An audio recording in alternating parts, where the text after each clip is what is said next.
Alam mo ba na kapag sinabing premium sushi tuna, karamihan sa mga tao iniisip agad na galing ito sa Japan? Pero ang nakakagulat, malaking bahagi ng tuna na ginagamit sa mga high-end sushi restaurant sa Japan ay galing mismo sa Pilipinas. Particular na sa lungsod ng General Santos City na kilala rin bilang Tuna Capital of the Philippines.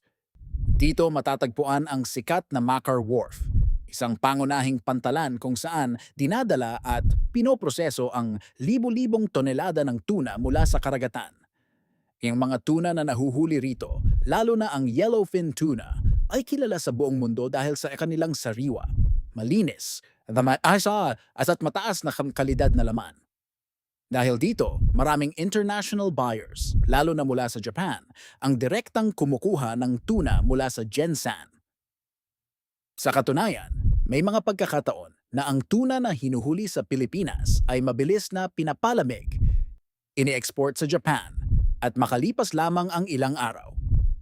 Makikita mo na itong hinihiwa bilang sashimi sa mga mamahaling restaurant sa Tokyo. Ibig sabihin, habang kumakain ang mga tao ng premium sushi sa Japan, posibleng ang tuna na nasa plato nila ay nahuli lamang ilang araw ang nakalipas. Sa dagat ng Pilipinas, nakakabilib isipin na ang isang lungsod sa Mindanao ay may napakalaking papel sa global seafood industry. Kaya sa susunod na makarinig ka ng premium sushi tuna, tandaan mo may malaking tsansa na ang pinagmulan nito ay mula sa ating sariling bansa. Isang patunay na pagdating sa kalidad ng tuna, world class ang Pilipinas.